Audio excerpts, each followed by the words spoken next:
আসসালামু আলাইকুম। হঠাৎ করেই গিয়েছিলাম Pabna railway station. Pabna railway station সম্পর্কে আপনাদের কিছু তথ্য জানাতে চাই। আসলে এখানে সারাদিন বলা চলে ফাঁকা চল থাকে।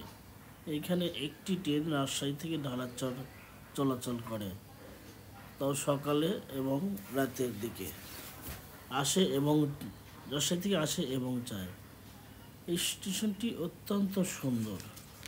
স্টেশনটি 2010 সালে নির্মাণ কাজ শুরু হয়, পরে 2017 সালে সম্পূর্ণ করা হয়, কিন্তু তার এক বছর পর 2018 সালে 14 জুলাই লাইনটি উন্মুক্ত করে দেওয়া হয় এবং 2019 সালে পরীক্ষামূলকভাবে একটি ট্রেন চালু করা হয়।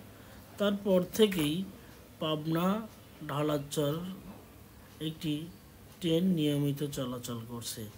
এত বড় একটি রেল স্টেশন, যেখানে এতগুলো লোক জনবসতি, সেখানে মাত্র একটি train Pabna to Dhalarchar Dhalarchar express নামে পরিচিত। দেখেন, স্টেশনটি অত্যন্ত সুন্দর এবং খুব ভালো লাগবে।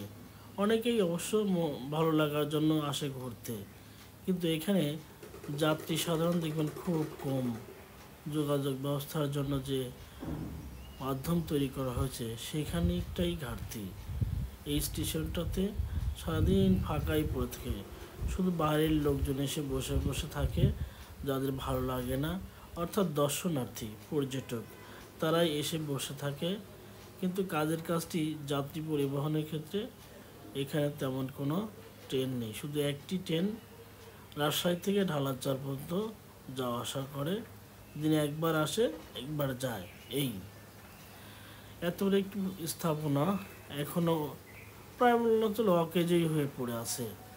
একটি ট্রেনে যথার্থ সমস্যার সমাধান হয় না।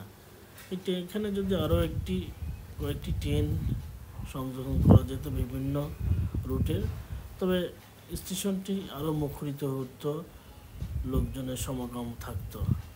আসলে একটি ট্রেনের জন্য সকালে আর রাতে চলাফেরা করে, এই জন্য প্রায় স্টেশনটি ফাঁকা থাকে।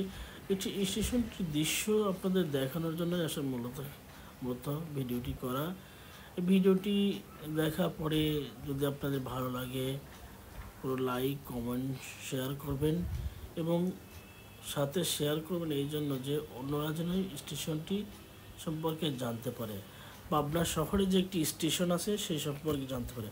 অনেকের ধারণা পাবনায় রেলওয়ে স্টেশন নেই ঈশ্বরদী ব্যতীত, কিন্তু পাবনা শহরেও একটি রেলওয়ে স্টেশন আছে, সেটাই আপনাদের সামনে তুলে ধরলাম। আমার ভিডিওটি কতটা ভালো লাগলো সেটা জানাবেন। সবাই ভালো থাকবেন। আল্লাহ হাফেজ।